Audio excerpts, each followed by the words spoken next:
Bien.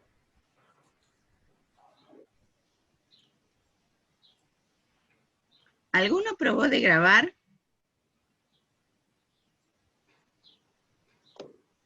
No, yo no probé.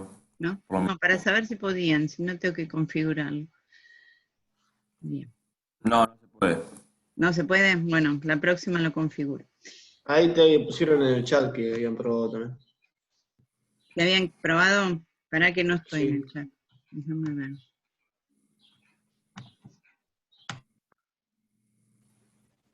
Me tienen que pedir permiso. Bueno, pero por hoy déjenme así y la próxima yo lo grabo y lo pongo en Moodle, ¿sí?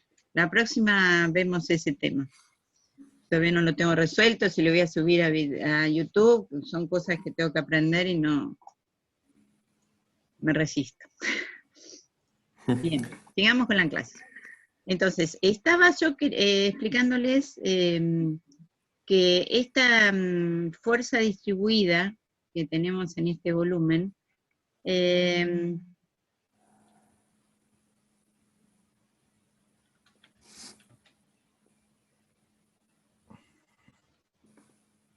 lo que queremos ver es qué equivalencia tiene, como si fuera una carga resultante, una resultante y su ubicación, pero yo les tengo que advertir, y está dicho más adelante, que esto solamente va a valer cuando estamos considerando que estos cuerpos son rígidos, ¿sí? El efecto va a ser equivalente.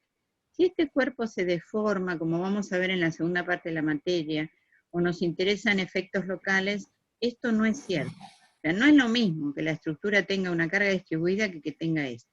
Simplemente que esto es una reducción necesaria, por ejemplo, para ver cuánta de toda esta carga va a parar al suelo, digamos, ¿sí? Entonces, lo que vamos a hacer ahora es hacer esta reducción, ¿sí? Vamos a pasar a la página 3, por supuesto, tengo que borrar esto. Quedó por acá.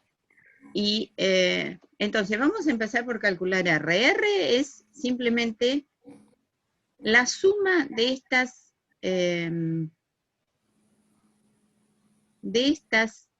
fuerzas diferenciales que les mostré antes en el volumen. Yo tengo infinitos diferenciales de fuerza y los voy a sumar.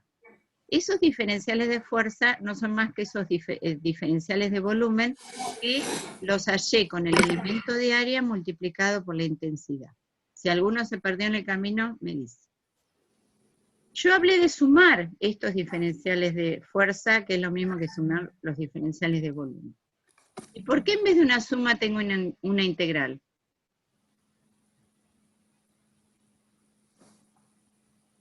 Porque es con respecto a un área continua o un volumen continuo.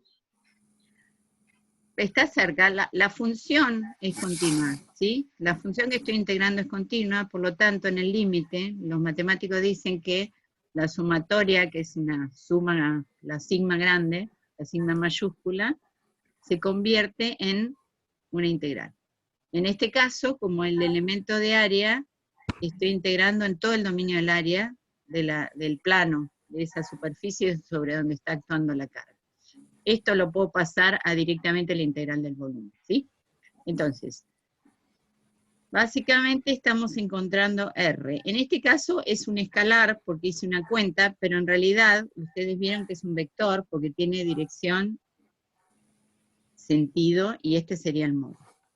La ubicación, cuando ustedes estudien el tema de la clase de ayer o cuando hagan el práctico, van a ver que se establece con estas dos coordenadas, que no son más que el centroide del volumen de la carga, ¿sí? Profe, Entonces, ¿puedo hacer una el pregunta, profe? centroide se halla. Ustedes ayer lo vieron con la medida del momento estático. Esto no es un momento estático, porque acá estamos hablando de una intensidad de carga, pero tiene la misma forma. Es la altura por esta coordenada X, por el elemento de área, y abajo es por el volumen directamente. Entonces, esta cuenta multiplicar el volumen por las distancias y dividido por el volumen me da el baricentro en el sentido X, y aquí hago lo mismo con el sentido Z. Entonces, de este ítem, lo que les queda es que la resultante de ese sistema de fuerzas es el volumen, ¿sí? Bajo el diagrama de carga. Y la línea de acción, o la ubicación, es el centroide de ese volumen, ¿sí? Esas son las dos cosas que les quedan. Si aprenden el tema de la clase de ayer, esto es simplemente, yo estoy sin video, ¿no? Perdón.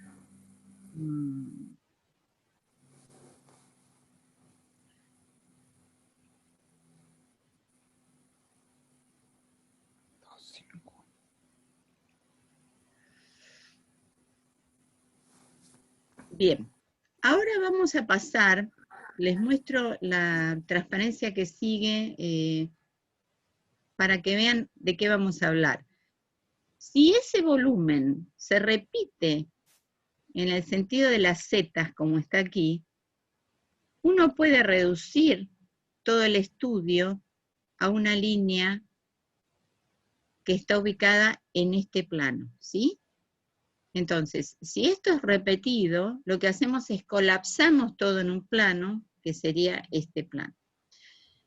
Y vamos a trabajar, en lugar de integrar en un volumen, integraremos en una superficie.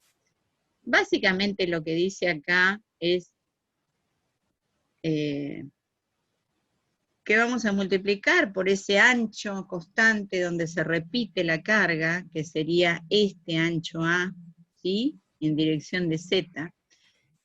Y lo que vamos a hacer es, ahora, definir una carga, que la vamos a llamar Q de X, y que no va a ser más que la P minúscula multiplicada por ese ancho A. Y cuidado porque las unidades cambian. Ahora no es más Newton sobre metro cuadrado, sino que es Newton sobre metro. Entonces, es fuerza sobre unidad de longitud. Depende sobre qué está actuando la carga, qué unidades tendrá. En este caso, lo que vamos a tener es esta Q, que salió de multiplicar esta, que estaba en Newton sobre metro cuadrado, por este ancho A. Y vamos a hacer lo mismo, vamos a querer encontrar una R, pero ahora solamente el centroide va a tener una dimensión, porque ya sabemos que está ubicada en la mitad. Entonces, vamos a trabajar ahora con esta figura, ¿sí?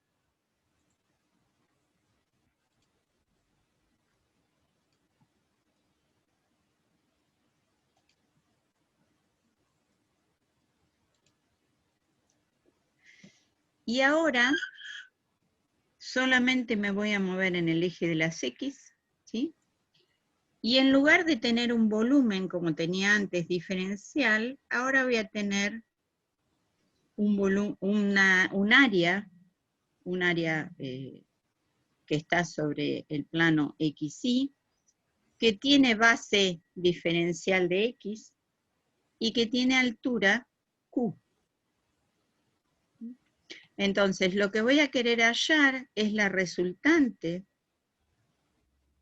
de esta área y su posición con el centroide. Entonces, debe quedar claro que en lugar de tener una superficie donde está actuando la carga, ahora tengo una línea sobre la que está actuando la carga, que es una línea que está marcada allí, que esa carga que tengo distribuida la voy a poner como una equivalente, que es una R, la sigo llamando R, y va a tener unidades de fuerza como antes, y una coordenada única de baricentro, ¿sí? Voy a pasar a la próxima transparencia, y acá las cosas son análogas, simplemente lo que vamos a hacer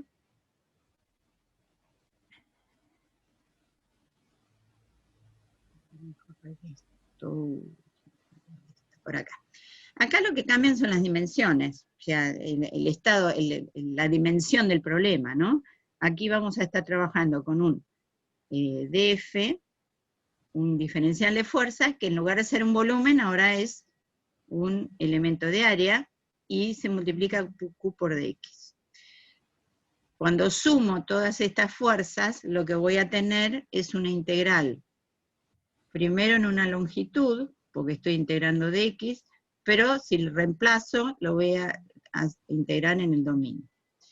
Entonces, esa R no es más que el área, el área de esta figura. Esta, por ejemplo, supónganse que sea una parábola, y tendrán que hallar el área de esa parábola, ¿sí? El baricentro, o el centroide, de nuevo, se calcula de la misma manera, cambian los tipos de integrales, esta es de un dominio, esta es una integral de dominio área, y de nuevo, la fuerza resultante,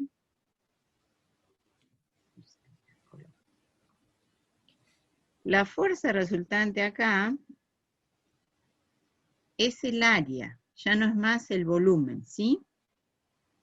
Y la línea de acción sigue siendo el centroide. En lugar de ser el centroide de un área, va a ser el centroide de una línea. Mejor dicho, el centroide del área que se está actuando. Si en lugar de estar actuando, pasamos al tema que sigue. Si... Vamos a borrar esto que quedó de antes. Si en lugar de estar actuando sobre una línea recta, ahora tenemos una línea curva, ¿sí?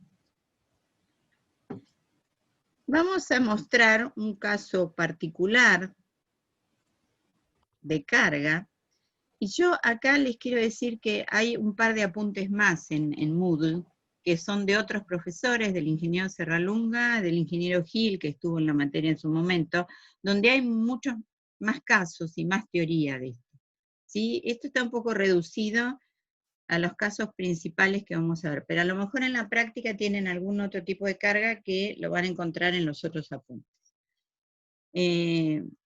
Entonces, acá lo que tenemos es, imagínense una línea curva sobre la que está actuando una carga que tiene la particularidad de ser radial. Perdón, no radial porque no es una circunferencia, dije mal. Es una carga que es normal a la tangente a la curva en todo punto, ¿está bien? Entonces, tenemos un extremo A y un extremo B. Hay un resultado que está en esos apuntes que les digo, creo que en el apunte de Enrique Gil, no sé si en el apunte de Serralunga, que es una transparencia, está, pero si lo buscan está. Y como pista les digo que esta suele ser una pregunta de examen final, ¿sí? Esto que está acá. El resultado es el siguiente.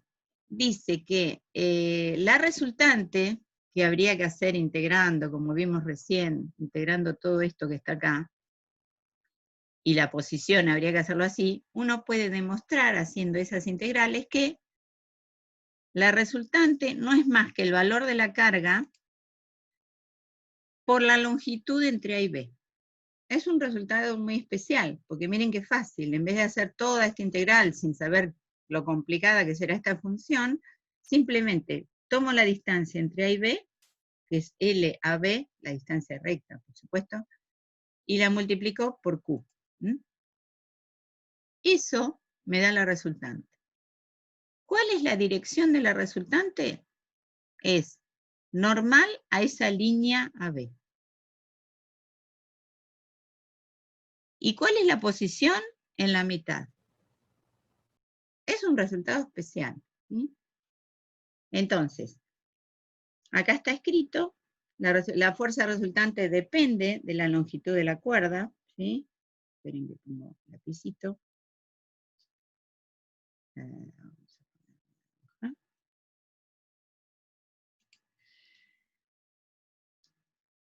La fuerza resultante depende de la longitud de la cuerda, ¿sí?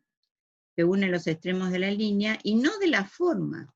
Es importante, ¿sí? Porque me desentiendo de la forma, y es perpendicular a la cuerda, a B, en el punto medio.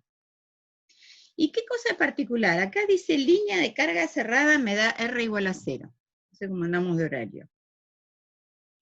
Estamos bien.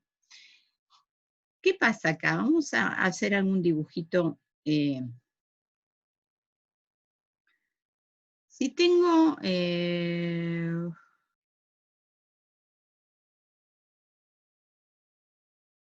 un tubo. Tengo un tubo y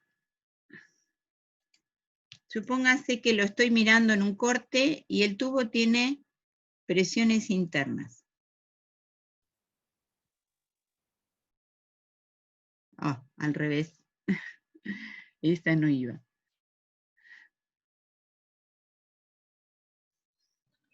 Profe, Sí, dime. una pregunta, eso que dijiste que la resultante era igual a Q por la longitud de AB, ¿vale tanto para línea de carga curva y línea de carga recta o solo para línea de carga curva? Si se cumple con estas dos cosas que están acá, que la magnitud es constante y que la dirección siempre es normal a línea de carga, vale para eso también. Perfecto. Ahora te hago un dibujito. Déjame terminar Sí. este y sí, decime. Dale, ¿hay algo? gracias. Pero también tiene que tener el mismo sentido, ¿o no? Sí, por supuesto, estamos hablando Ah. que la magnitud es constante con su signo también, ¿sí? O sea, no cambia el signo. Bueno, digo esto y vuelvo a lo que me preguntaron. Imagínense que estos sean todas flechitas iguales y actuando todos normales al círculo. Y yo les pregunto, ¿cuánto vale la resultante de eso? Pues, supónganse que acá tengo el punto O, y acá voy a poner un punto A, que coincide con B, ¿está bien? Porque es una línea, yo marco el punto inicial y el punto final, y acá el punto inicial y final están en el mismo lugar. ¿Cuánto vale Cero. según esta fórmula? Cero. Cero. Sí, Porque y si tiene una ustedes curva se cerrada. imaginan, imagínense todas las proyecciones verticales que se anulan y todas las horizontales que se anulan. Es lógico que la resultante sea nula. Aún así el tubo, pobrecito, va a estar sometido a fuerza. Un globo. En un globo, ustedes inflan un globo. El globo se estira. Y sin embargo la resultante es nula. ¿Sí? Está autoequilibrada, pero cuidado porque el elemento sufre deformaciones y fuerzas internas. Bien, volvemos a lo que ustedes me preguntaron o comentaron recién. Si yo tuviera una línea recta, déjenme hacer esto así. Tengo una línea recta, supóngase que está apoyadita por ahí para que no se me caiga el dibujo. Pero bueno, no importa, es una línea de soporte. Y le ponemos, como dijeron ustedes, una carga. No, perdón por el... Vamos a intentar hacer algo mejor.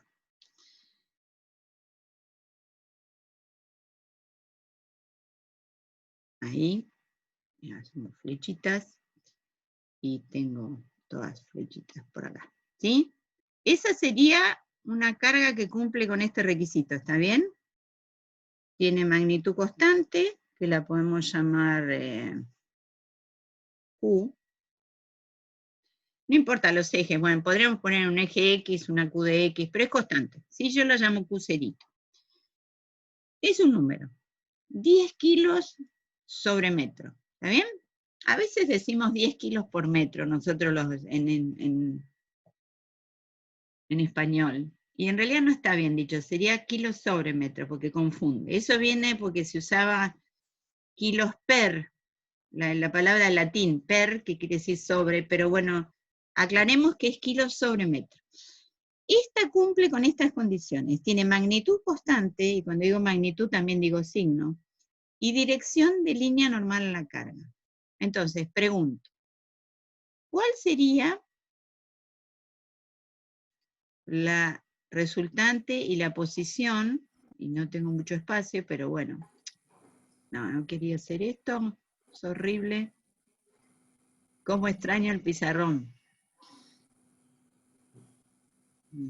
Ahí.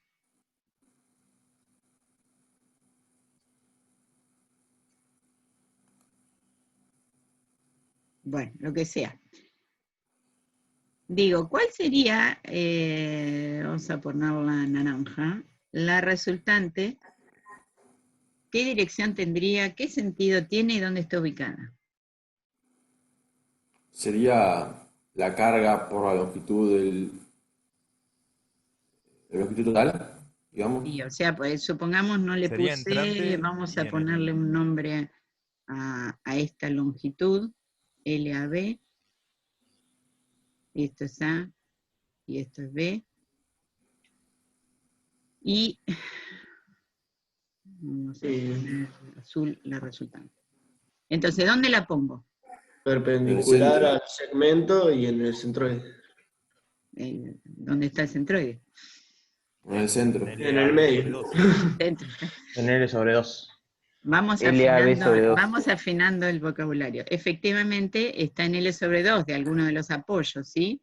Y vamos a poner una flecha y vamos a hacerlo. Si esta es el centro, esta es R. Si quieren vector, si no, le ponen R, es lo mismo. Profe, una pregunta. Sí, ¿El Q0 sería como un diferencial de carga en este caso?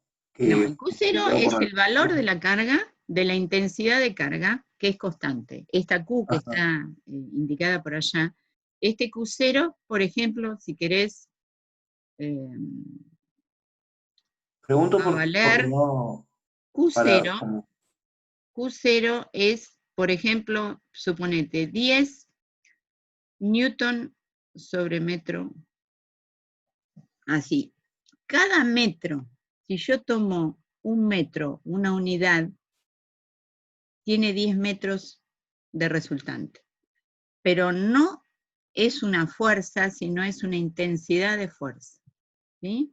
Es como la densidad. La densidad para vos no es la masa de un cuerpo, es lo que tiene de masa por unidad de volumen. ¿Está bien? perfecto, sí, sí. ¿Se Perfecto. entiende? Bueno. Sí, sí, perfecto. R, ¿qué unidades tendría? Newton, porque está Newton. multiplicado por metro y se simplifica. Claro, bien. Entonces, esta es, yo suelo marcar con corchetes cuando hablo de unidades. Entonces, si quieren, completamos ahí, sería Q sub 0 por L a B. ¿Está bien? Un detalle, que eso es una costumbre que por ahí tengo yo y por ahí no me la entienden. ¿Vieron que marqué esta flechita, la marqué pasando de largo la línea? En general no lo van a ver eso mucho, pero yo lo que quiero enfatizar con esto es que R es un vector axil. Se llama un vector axil, un vector, a diferencia de un vector aplicado, es un vector que se mueve en una línea. O sea, la recta de acción es esta, y no importa que el punto de aplicación. Obviamente, en muchos casos van a ver que lo van a marcar pegadito, ahí apoyadito en la línea. No necesariamente siempre es así.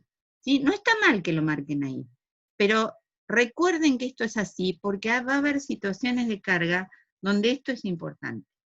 Las resultantes, en este caso, son todas vectores axiales. ¿Está bien?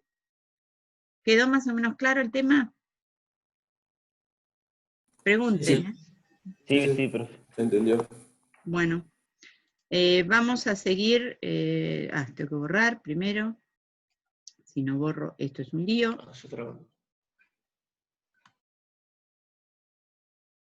Esto, bueno, se supone que está grabado. Tampoco son cosas tan relevantes, pero si tienen dudas, en algún momento vamos a poner un foro de consultas de teoría. ¿Sí? El foro que está para consultas es más para práctica. Vamos a poner otro foro, si no lo puso Claudia allá, de consultas para teoría.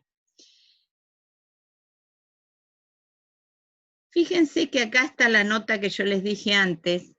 La fuerza resultante puede utilizarse para determinar reacciones, pero no debe ser empleada para cálculo de fuerzas internas ni de flexiones o deformaciones. Esto lo van a ir entendiendo más adelante, no es que sea un misterio, pero no siempre se puede reemplazar la carga distribuida por esa R y en esa posición que vimos hasta ahora. Bueno, vamos a pasar a este otro tema, que es la presión de un fluido. Voy a correr esto acá. ¿Es lo mismo que fuerzas hidrostáticas? Sí. Fuerza hidrostática, cuando están sometidas a la presión atmosférica, a veces vamos a trabajar con presiones que son superiores a la atmosférica, ¿sí? Un depósito a presión, ¿sí? Un tanque de oxígeno de un buzo, una latita de Coca-Cola, o de cerveza si le gusta, que tenga presión, ¿sí? Son objetos, ya no sería hidrostática, pero sí, tiene que ver con el modelo hidrostático de presiones de líquido. Ustedes no sé qué vieron en física, si solo vieron el líquido que tiene la superficie libre, o vieron elementos sometidos a presión. ¿Nadie se acuerda, física 1, que vieron? No, a presión no vimos, creo. No vieron. Bueno, sí, no es tan diferente. No, o sea, tuvimos un par de ejemplos y 2 ejercicios en toda la guía, pero nada más. bueno, Era como vamos a repasar un poquito los conceptos. Hay 3 cosas que básicamente hay que aprender de esto. Uno puede tener 2 situaciones. O tiene una presión dada, porque te dicen, la latita de cerveza está a tanto presión interna, ¿sí? Ustedes vieron que la abre y sale la presión, está a más presión que la presión atmosférica, ¿está bien? Puede estar a menos, si es un elemento que está sometido a presiones negativas, o presiones tipo, no vacíos completos, pero puede ser menor que la atmosférica. No sé si alguna vez estuvieron en La Puna, o fueron a algún lugar alto, donde la presión cuando suben disminuye, y ustedes si tienen una botella de líquido, cuando suben la botella se va abollando, ¿sí? Porque la presión se va modificando y cambia el estado de presión atmosférica. Nosotros vamos a hablar, como ustedes vieron en física, de fluidos incompresibles. En otra parte de la ingeniería podrán manejarse con otro tipo de fluidos, pero en nuestro caso, nuestros modelos son fluidos incompresibles, que es la mayoría de los líquidos que vamos a trabajar nosotros. Quizá en la industria, en una industria más sofisticada, se pueda trabajar con otro tipo de fluidos, y ahí van a tener que ponerse a estudiar otras cosas.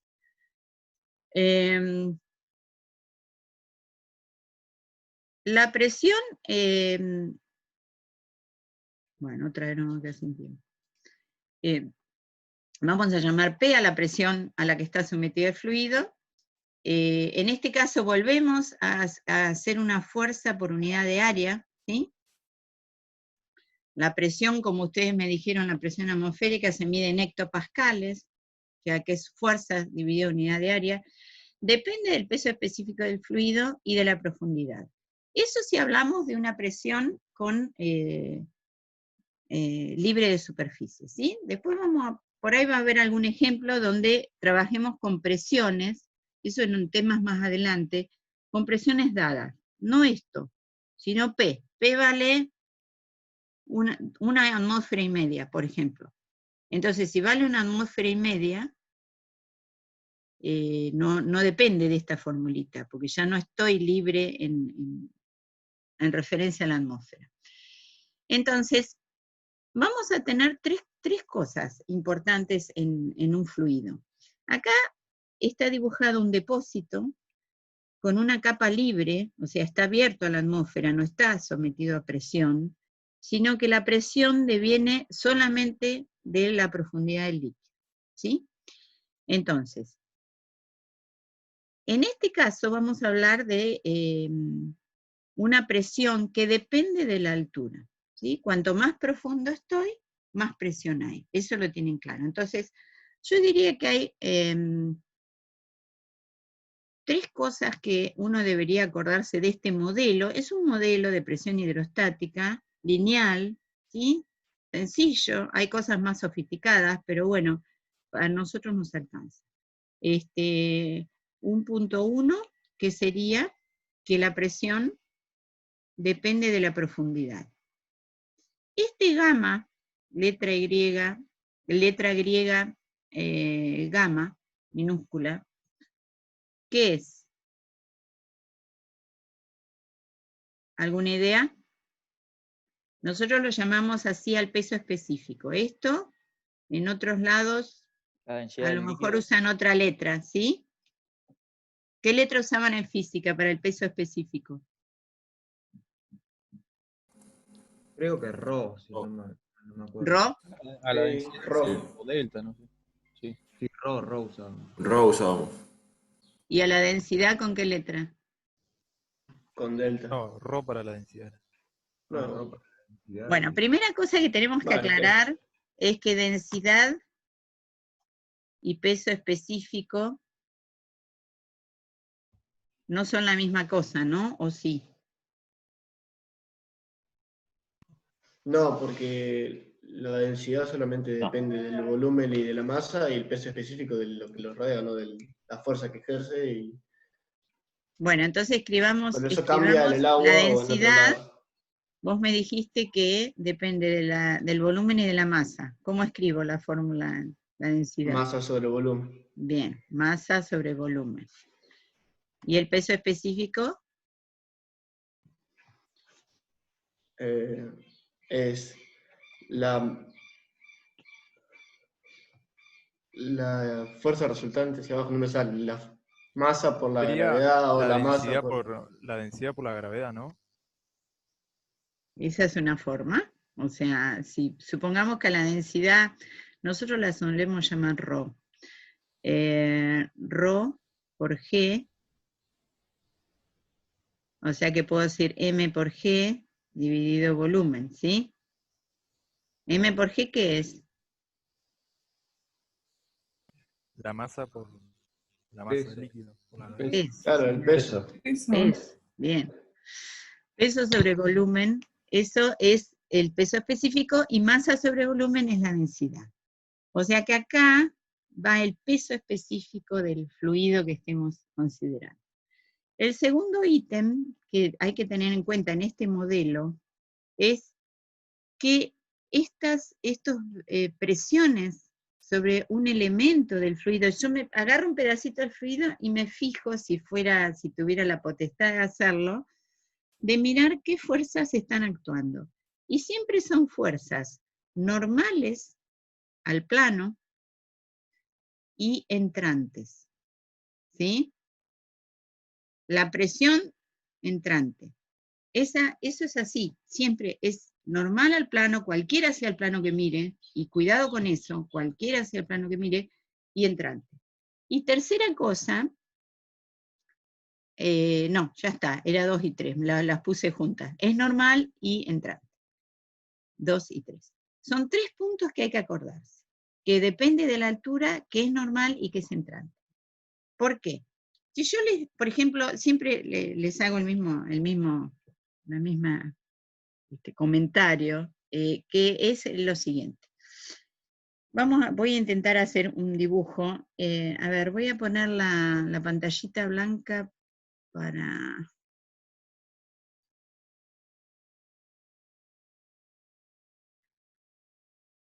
Se va a cortar de nuevo ahora, en 4 minutos, ¿sí? Share.